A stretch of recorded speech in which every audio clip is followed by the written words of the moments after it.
In international relations, public diplomacy or people's diplomacy, broadly speaking, is the communication with foreign publics to establish a dialogue designed to inform and influence. It is practiced through a variety of instruments and methods ranging from personal contact and media interviews to the Internet and educational exchanges. Background and definitions. In his essay, Public Diplomacy, Before Gullion, The Evolution of a Phrase, Nicholas J. Cull of the USC Center on Public Diplomacy wrote that the earliest use of the phrase, public diplomacy, to surface is actually not American at all, but in a leader piece from the Times in January 1856. It is used merely as a synonym for civility in a piece criticizing the posturing of President Franklin Pierce. Cull writes that Edmund Gullion, dean of the Fletcher School of Law and Diplomacy at Tufts University and a distinguished retired Foreign Service officer, was the first to use the phrase in its modern meaning. In 1965, Gullion founded the Edward R. Murrow Center of Public Diplomacy, and Cull writes that an early Murrow Center brochure provided a convenient summary of Gullion's concept.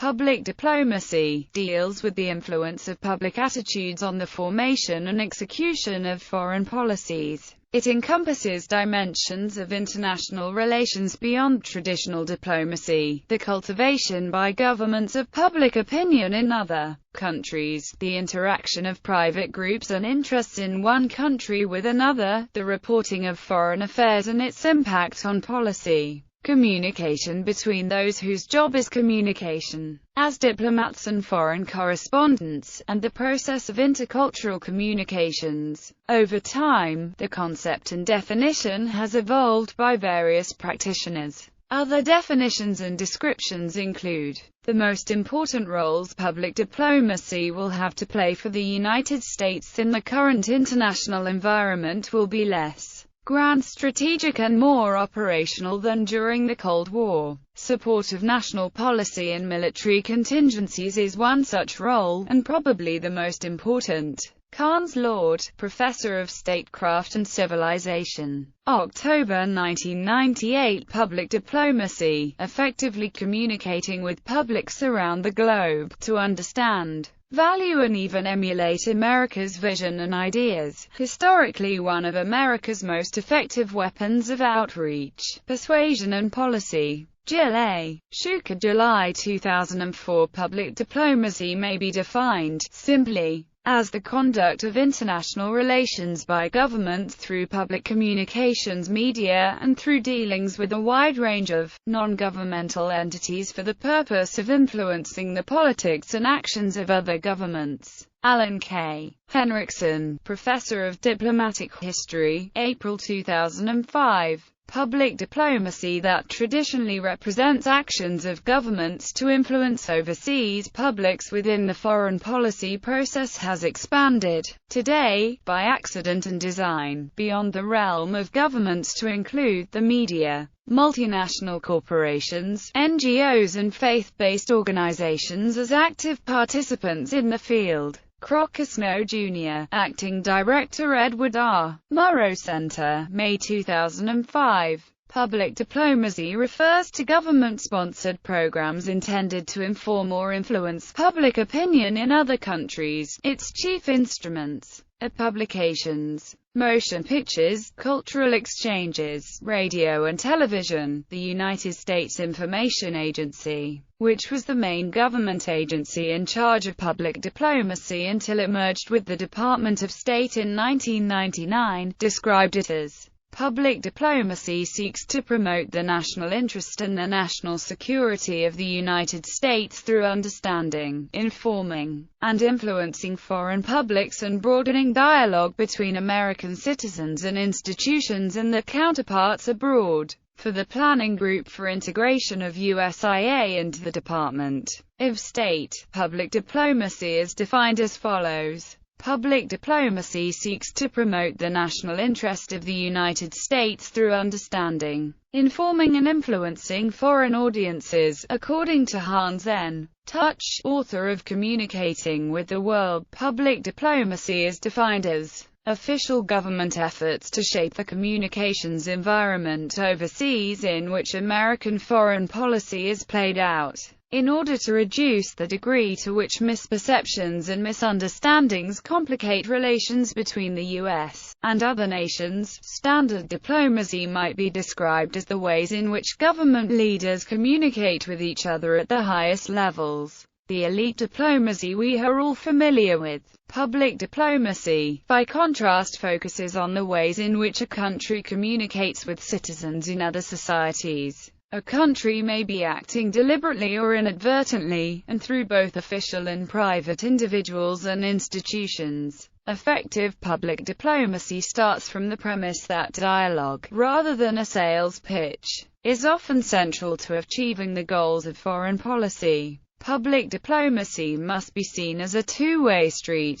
Furthermore, public diplomacy activities often present many differing views as represented by private American individuals and organizations in addition to official U.S. government views. Traditional diplomacy actively engages one government with another government. In traditional diplomacy, U.S. embassy officials represent the U.S. government in a host country primarily by maintaining relations and conducting official USG business with the officials of the host government, whereas public diplomacy primarily engages many diverse non-government elements of a society. Film, television, music, sports, video games and other social, cultural activities are seen by public diplomacy advocates as enormously important avenues for otherwise diverse citizens to understand each other and integral to the international cultural understanding, which they state is a key goal of modern public diplomacy strategy.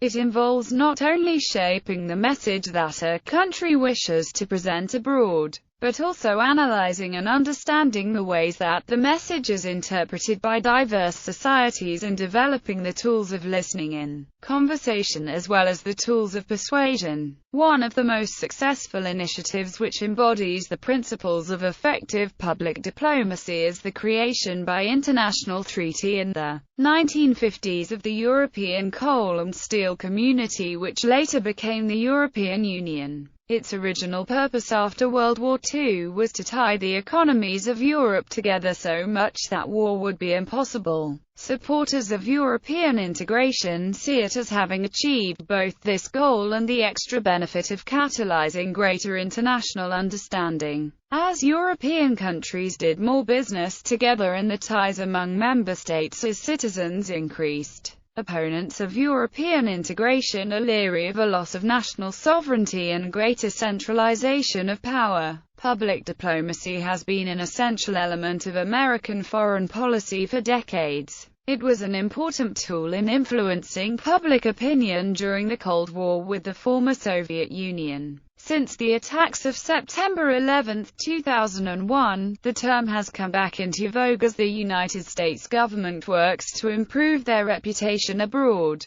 particularly in the Middle East and among those in the Islamic world. Numerous panels, including those sponsored by the Council on Foreign Relations, have evaluated American efforts in public diplomacy since 9/11 and have written reports recommending that the United States take various actions to improve the effectiveness of their public diplomacy. The United States Advisory Commission on Public Diplomacy was established in the late 1940s to evaluate American public diplomacy effort. The Commission is a 7-member bipartisan board whose members are nominated by the President and confirmed by the United States Senate. William H. Ybl is the current chair, and other members include former ambassadors Lyndon Olson and Penny Percy Corth Peacock, as well as Jay Snyder, John E. Osborne and Leslie Westine. In 2008, the Commission issued a report entitled Getting the People Part Right that was largely critical of the State Department's personnel policies and